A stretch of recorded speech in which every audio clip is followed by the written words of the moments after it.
everyone, this is your friend and host Harry Nakai. I welcome you back again on our show, and we have Mr. Tushar Bhutani. Fridays has come back and he's also back on our show. So we have a lot of new questions which we have come across from our different viewers. Let's talk about that, and before that, let's welcome Mr. Tushar on the show. Thank you, Harry, again. Sharji, we have been discussing a lot of things about real estate market, how is it going, the COVID situation, and other situations which are affecting the market. Mm-hmm. Let's discuss about a few more things which we have got the questions from our clients. So Tushar, I would like to know something about the CMHC first time home buyer incentive. I have got a lot of questions from our clients, and I was talking to some mortgage specialists also who are not that much familiar about this. Mm-hmm. So if you have this knowledge about this particular incentive scheme which government has, CMHC has started, can you tell our viewers? Harry, I'm glad you asked this question. I get this asked a lot by my clients as well, and a lot of people out there in the market right now, they're not aware of how this whole system works. Mm-hmm. So CMHC first time home buyer incentive is, it has its pros and cons, whatever research, whatever details I've looked into in the past and even right now. So CMHC has brought this change to be able to help buyers with their monthly payments. Mm-hmm. Now what happens is, say for example you're buying a property worth $400,000, and if you're doing 5% down, typically your monthly payments could be between $1,600 to $1,700 a month.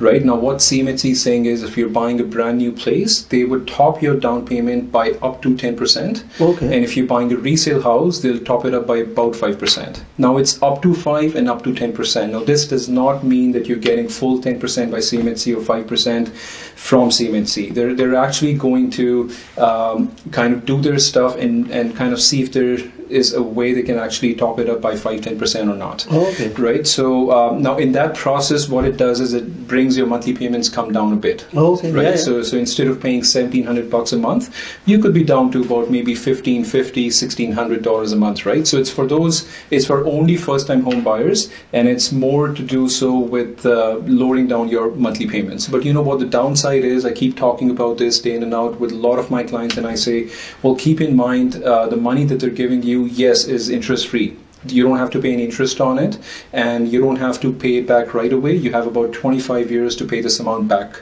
to CMHC. But the downside is that they actually have a portion of equity in your house. Say for example, Heidi, if you were to sell this house 5-6 years down the road, so this money, whatever principal amount they've given you, they will take that back, and plus they will get a third party company to come out and do an appraisal on the property, and if the property has gone up in appreciation, like if there has been some appreciation, it has gone up in value, so they will take their percentage. Yeah, so if they've given you up to 5% or up to 10%, they would actually take that back as well, plus the principal amount they actually paid up front. So it's more like an investment program in place by the government right now through CMHC. As I said, for resale properties, it's up to 5%. For new homes, it's up to 10%. But I also want to talk about some, they qualify you. So you can only qualify for this first-time home buyer incentive. First, of course, you have to be a first-time buyer. Second, your your annual income as a couple or as a family should not be more than $120,000. Okay. And so there are certain terms and conditions that are in place. If you're out and about looking for a property, it doesn't mean that you would qualify for it easily. There has to be a process, and not every lender is into it right now. And this program is still active?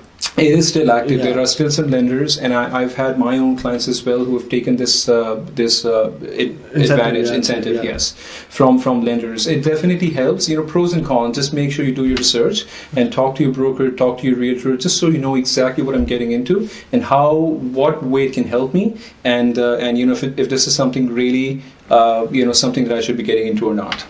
That's good. Yeah. And there's another question which come across from one of our viewers. Mm-hmm. They said there's a new home GST rebate.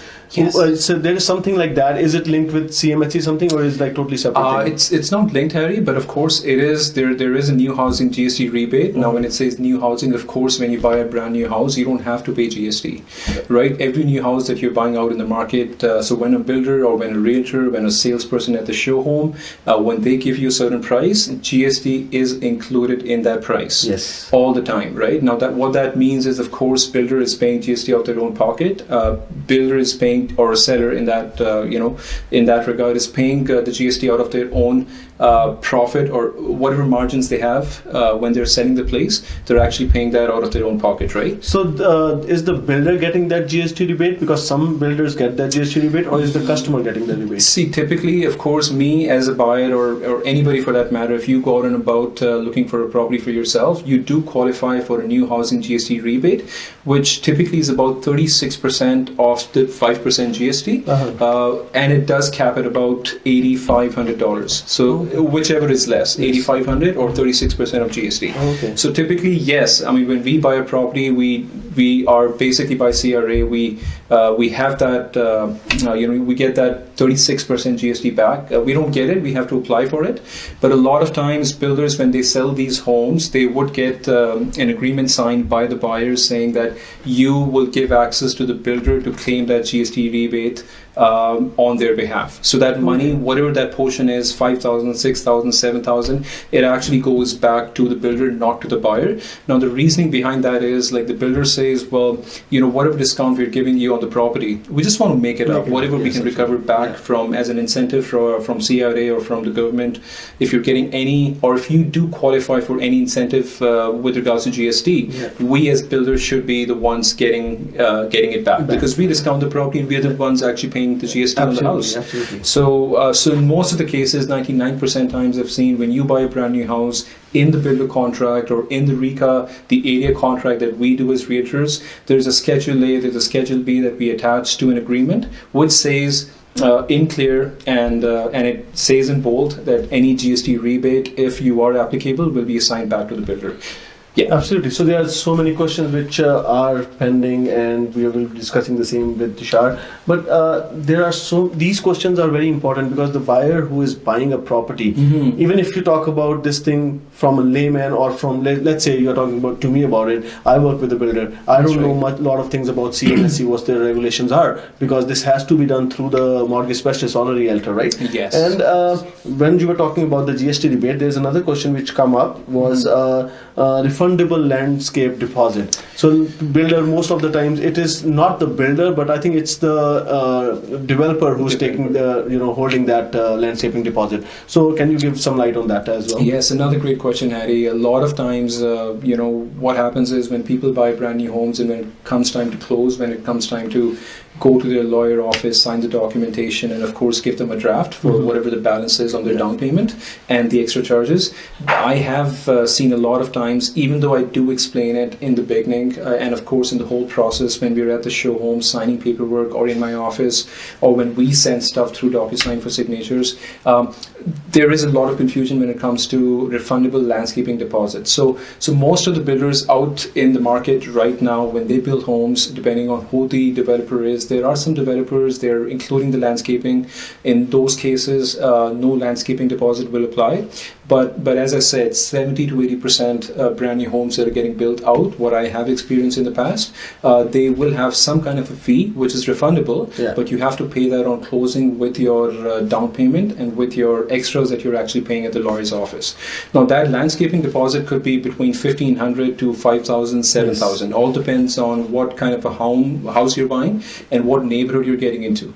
Now that landscaping deposit, as I said, is refundable. It's $2,000, $3,000, $4,000, but you can actually, what it happens is that goes to the developer and it sits with them unless you complete the landscaping as per the architectural guidelines. Every developer has certain guidelines in place, and you have to follow them when you do your landscaping, putting sod, putting trees, shrubs on the outside, and of course the certain kind of fencing that you're allowed to put on your lawn. And is there a particular time period you have to do that landscaping? Well, typically they give you about anywhere between a year or 2 years. It all depends as to when you've moved into your house, but you get some time. You can always just call the developer and say that, I need some more time to be able to get my stuff done.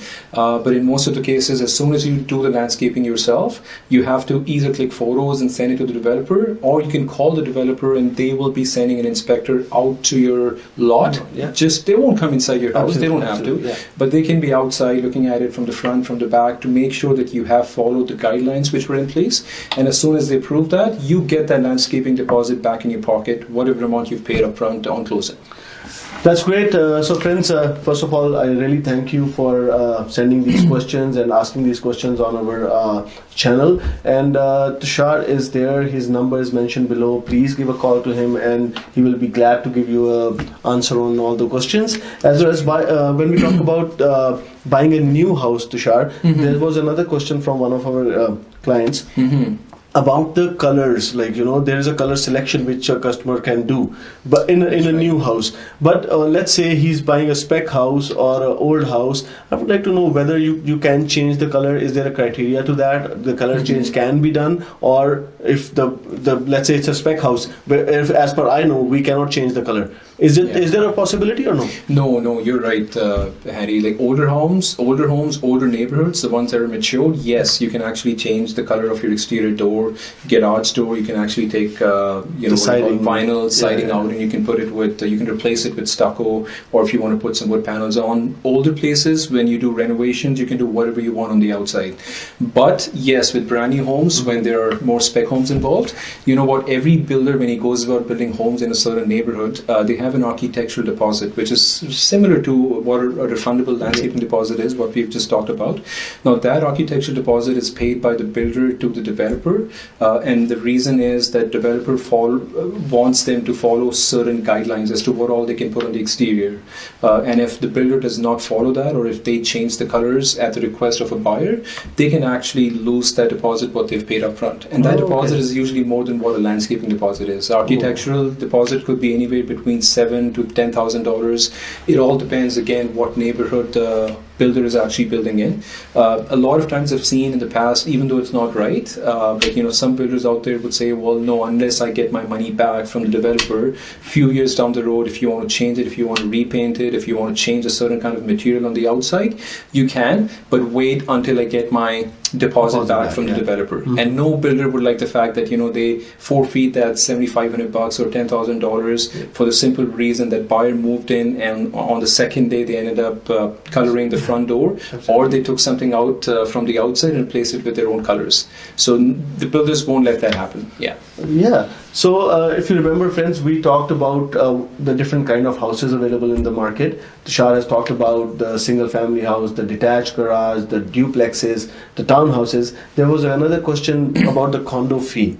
Condo fee generally goes higher. I have not seen condo fees going down most of the time, right? And it has never gone down. So when we talk about the condo fee, what is condo fee actually, and why the condo fee is going high every month or every year, whatever is the circumstances, right? Condo fees, Harry, is a certain fee that is charged by a management board. So with condos, of course, there has to be a management in place who will take care of all your maintenance, your exterior. Could be shingles, could be vinyl, could be stone, could be any other exterior material, your landscaping, lawn maintenance. So all these things in a condo, because in a condo, as we've talked about, it's a shared living. So anything on the inside, you own it. Anything outside, it's a shared ownership with all the other owners that you've got in the same complex or in the same building, right? If it's for a low-rise apartment. So that company who's in place handling all of that, they will charge you a certain monthly fee to be able to take care of those expenses. And what kind of things are there? Like things as in what kind of things they take care of, like when we talk about like they're taking the management fee. Yes, so that management fee includes 6-year maintenance. Would in some cases, in some apartment buildings, low rise, I have seen that condo fees would also include your heating and your water. The only thing that is not included is electricity, which you just pay on top of your condo fees. But condo fees would include the exterior maintenance. It also includes a part of reserve fund. Reserve fund is like, of course, a reserve fund that's kept, with the management office in case if an unexpected expense was to come out in the future. If there's a storm or if there's anything which has ripped the whole roof apart and there's some damage on the outside, they would use those funds in the reserve fund to be able to pay for the damages that has been done to the property. Now, condo fees, of course, I've seen, I've bought condos myself as well in the past, and when you buy condos, the fees would be as low as $100, $250 a month. Yeah. But 5, 6, 7 years down the road, 10 years down the road, you're back in the market trying to sell them, and the fees has gone up $400, $450. Wow. Which now the reason, if a lot of people ask me as to why the condo fees keeps going up, well, in some cases I've seen usually does not go a whole lot more. It all depends on the functioning, on the management of the condo board who's in place. If there is a company, if there's a board in place who's managing the funds properly and they're going about their business in a very transparent way and they're keeping everybody informed about the process, typically they'll try to keep the fees as low as they can, right? Yeah. But in some cases I've seen management companies, management boards would keep getting changed from one place to the other. And whenever a new company would come, they would see, well, there's some shortfall in the reserve fund. Maybe we need to increase the condo fees to be able to make sure we have enough reserve fund in the kitty, right, to be able to kind of take care of all the expenses. Absolutely. So, when you own a condo, it's very important to know who the condo management company is and look at the history of the condo fees as to how much it has increased over the last 2, 3, 4 years or every year, what kind of an increase you're looking at and stuff. Right? So, yeah. So definitely, and when we talk about this thing, what are the documents that should be reviewed when when somebody is buying a condo, right? Great question again, Harry. A lot of my clients would ask me if I should be reviewing these documents by myself or would you review them. Now again, as a realtor, I can look into those documents. Yes, I might understand some key aspects, some numbers as well. But again, I'm not licensed and I'm not. I don't want to take the responsibility on me to give an opinion to my buyers as to what I feel about those stocks, because if I go wrong, it can come back on me. But there can be a guidance which you can give. Yes, we can give them kind of a certain opinion as to what we feel. We've taken a look at some documents, but in most of the cases, Harry, when my clients are buying a condo, when I'm helping my people, get into a condo purchase contract, I would get them to consult a third-party company, somebody that I don't know, somebody that the management company doesn't know, and get a third-party representation, right? So we have condo doc review specialists out there in the market right now, and they would look into your documents in detail. They would look at the insurance certificate. They would look into reserve fund. They look into audited financial statements. They look into bylaws, if there's anything in the bylaws which would restrict your saleability in the future, or anything as a unit owner that you should be aware of, a pet policy.